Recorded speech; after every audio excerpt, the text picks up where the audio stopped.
ओडिशार समस्त शिक्षक शिक्षयित्री बंधु मानक मोर नमस्कार। आपण मानक आमर ये ओडिया टिस्ट यूट्यूब चैनल को बहुत बहुत स्वागत। तो चलते देखा आज जो न्यूज गुड़िक कौन अच्छी।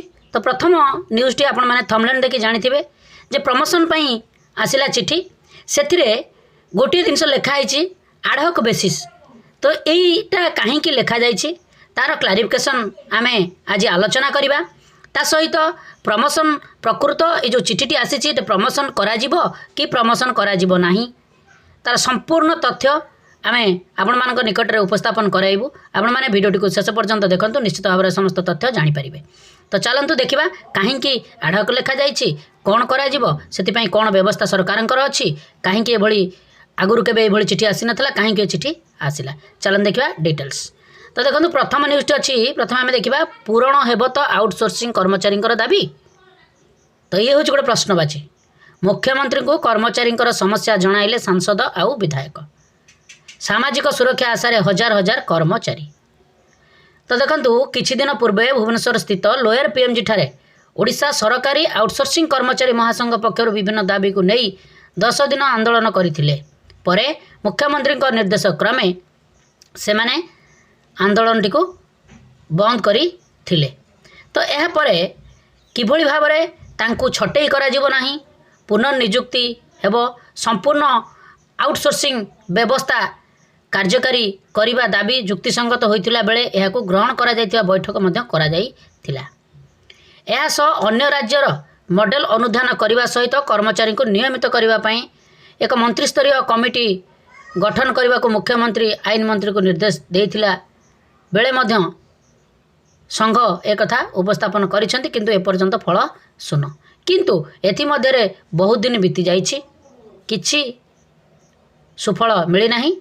पुणी अभियोग चलीछि। महासंघ पक्षर जिलार विभिन्न सांसद समेत विधायकों को निज निज समस्या संपर्क अवगत कराइछंती। आउटसोर्सिंग कर्मचारी महासंघर कर्मकर्ता माने दाबी पर सेमानकर समस्यार समाधान करने को ब्रह्मपुर सांसद और विधायक मुख्यमंत्री को अवगत करिछंती। ओडिशार विभिन्न सरकारी विभाग रे कार्यरत जो आउटसोर्सिंग कर्मचारी माने अछंती बहु वर्ष धरी निष्ठार सहित सेवा जोगाई आसुछंती। सार्वजनीन सेवा प्रदान रे सेमानकर गुरुत्वपूर्ण अवदान मध्य रहिछि। तथापि सेमानकर चाकरी सुरक्षा रे नथिला बेले कम मजूरी, विलंबित देय, पीएफ ओ बीमा समेत अन्यान्य कल्याणकारी पदक्षेप समेत उपयुक्त सामाजिक सुरक्षा लाभर प्रदान करने पर सांसद डॉक्टर प्रदीप कुमार पाणिग्राही जी अच्छा से मुख्य दाबी करिसेंती। सेहीपरि विभिन्न सरकारी विभाग अधीन में कार्यरत आउटसोर्सिंग कर्मचारी संपर्कित अनेक दीर्घकालीन समस्या मध्य भी अनुकूल विचार पर अपेक्षा करिछि। एही कर्मचारी मानकर बहु वर्ष धरी निष्ठा और आंतरिक सहित सेमानकर मूल्यवान सेवा प्रदान करी आसुछंती। तेणु सरकार एथिप्रति दृष्टि देवार आवश्यकता अछि। किंतु वर्तमान जो चिठी आसीछि जे सेमानकु छटई कराजिबो, तांकर कार्यकाल पुनर्भावरे नियुक्ति दियाजिबो, आउ सेमाने दाबी करि परिबे नाही आउटसोर्सिंग कर्मचारी माने रेगुलार हेबा पाई। तो यह हूँ गोटे प्रश्नबाची। तेणुकरी यही न्यूज़टी आसी पूरण हेब तो आउटसोर्सिंग कर्मचारी दाबी। चलन देखिए नेक्स्ट न्यूज़ कौन अच्छी। तो यही न्यूज़ अच्छी गोटे गुरुत्वपूर्ण न्यूज़ जहाँकि director of elementary education Odisha Bhubaneswar निकटर आसी 9636 अच्छी यही लेटर नंबर टी 18/5/2026 यही चिठीटी आसी। तो कौन अच्छी चलते आम देखा copy along with a copy of school and mass education department Odisha letters. तो ये 13/5/2026 फॉरवर्डेड होती ऑल डीओ को एंड बीओ को for information and necessary action. तो किसी जो अच्छी letter number 12,270 by SME date 13/5/2026 चिठी करा जायछि समस्त डीओ बीओ को किभली भाव में नेसेसरी एक्शन नेबे। All the DO are hereby intimated to take suitable steps for publication of gradation list of teachers and headmasters for promotion to next higher level पाई। तो जहाँकि समस्त डीओ मान को चिठी करा जायछि जेभली शिक्षक आउ प्रधान शिक्षक तांकर जो ग्रेडेशन तालिका प्रमोशन पाइथिला तो ताहाकु उपयुक्त पदक्षेप नेबे जहाँकि सेमानकु नेक्स्ट स्टेप को प्रमोशन करैबा पाई। The process of promotion of teachers and headmasters may be undertaken on ad hoc basic. तो यही रही प्रश्न आपण मानक पई। तो जो शिक्षक आ प्रधान शिक्षक जो पदोन्नति प्रक्रिया करा जिवो तो एडहॉक भित्तिरे करा जाई पारे। काहेकि एडहॉक भित्तिरे करा जाई परिबा आमे आगु को आलोचना करिबा। तो ये एडहॉक भित्तिरे नियुक्ति प्रदान करा जिवो।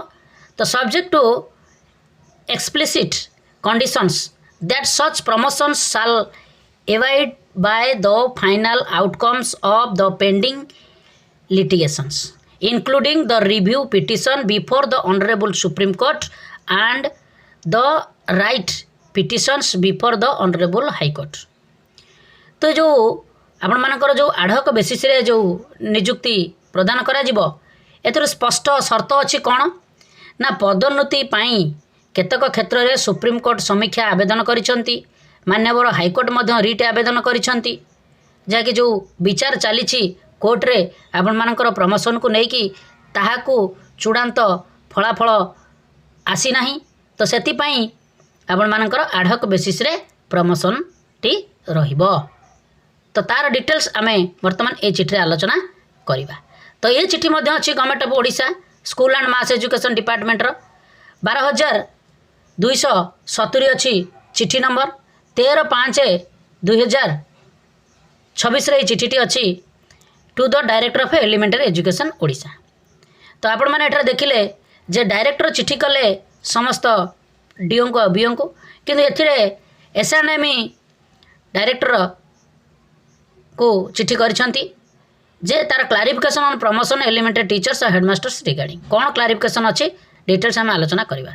Sir it has been brought to the notice of the government that the large number of elementary teachers headmasters and their association representative are consistently ventilating their grievances across various forms regarding the non-consideration of their cases for promotion।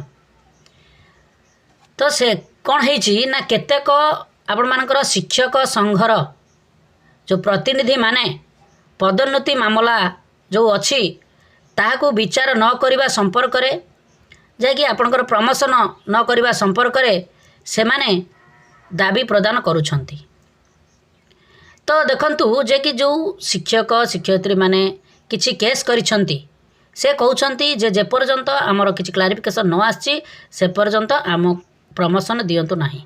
तेणु एठारे आपण माने बुझी जिबाकू पड़िबो जे शिक्षक माने ही शिक्षक मानकर परम शत्रु, एथिरु तिले मात्र संदेह नाही। आज जो सरकार को डिंडिम पिटा जाउछि जे सरकार एथिपई किछि हस्तक्षेप करूनांती, सरकार वर्तमान हस्तक्षेप आरंभ कले।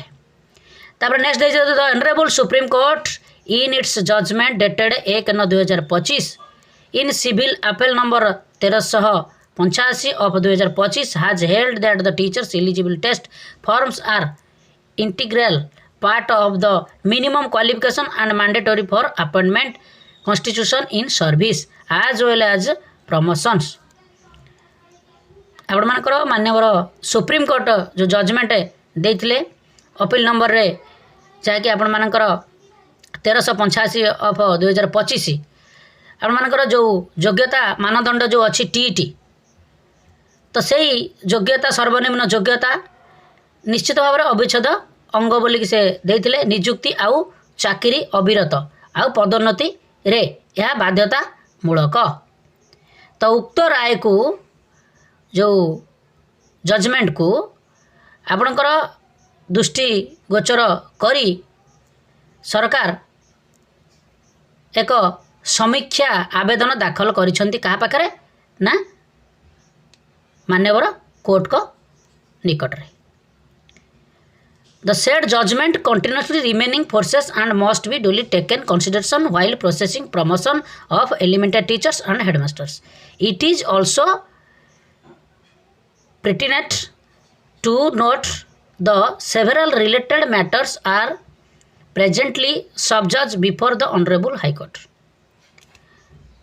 कौनसी तथापि कौनसी स्थगितादेश अनुपस्थित रे उक्त राय बलवत्तर रही जहाँकि आपण मानकर प्राथमिक शिक्षक और प्रधान शिक्षक जो पदोन्नति प्रक्रियाकरण से समय रे एहाकू यथासंभव विचार को नियाजिबो जहाँकि आपण मानकर जो केस अच्छी या उल्लेख करने प्रासंगिकता दिज्व समन्वित विषय उपरे मान्यवर हाइकोर्ट को सम्मुखें मोर विचाराधीन अच्छी जो केसटी ताहाको सम्मान दि जाई प्रमोशन कार्यक्रमटी करा जिवो।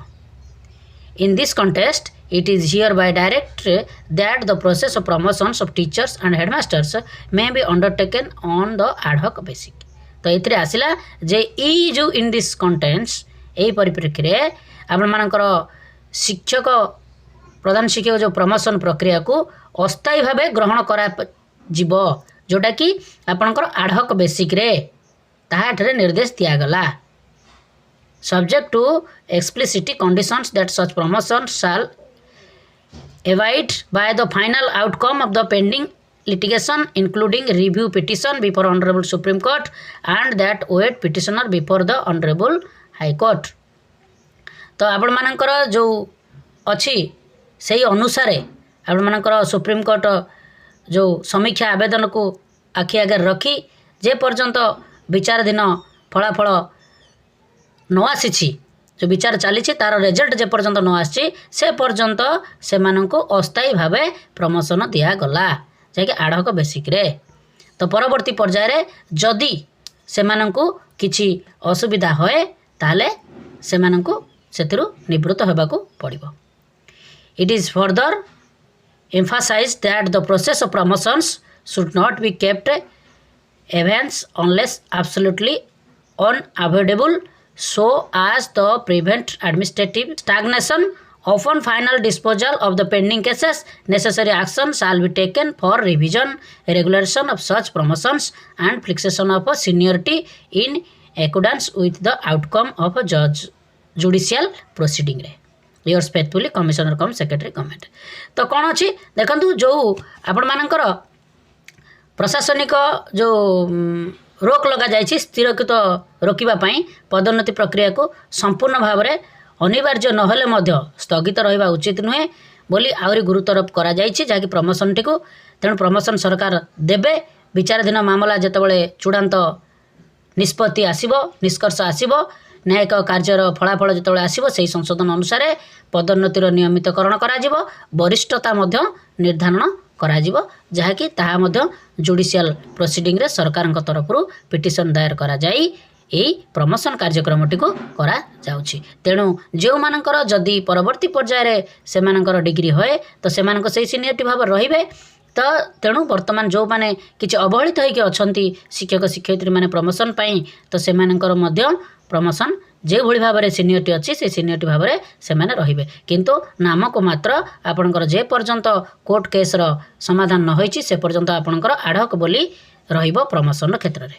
ये होची यार संपूर्ण क्लारिफिकेशन टी निश्चित भाव में आपण मानको आशा और विश्वास आमे आपणकर ए डाउट टी को क्लियर करेछु। आपण मानको रिक्वेस्ट आपण हम चैनल टी को सब्सक्राइब करंतु वीडियो को बहुत मात्रा लाइक और शेयर करंतु निश्चित भाव में समस्त शिक्षक शिक्षयित्री मानक पई यह बहुत उपदय होई पारिबो। नमस्कार, सर्वे भवन्तु सुखिनः।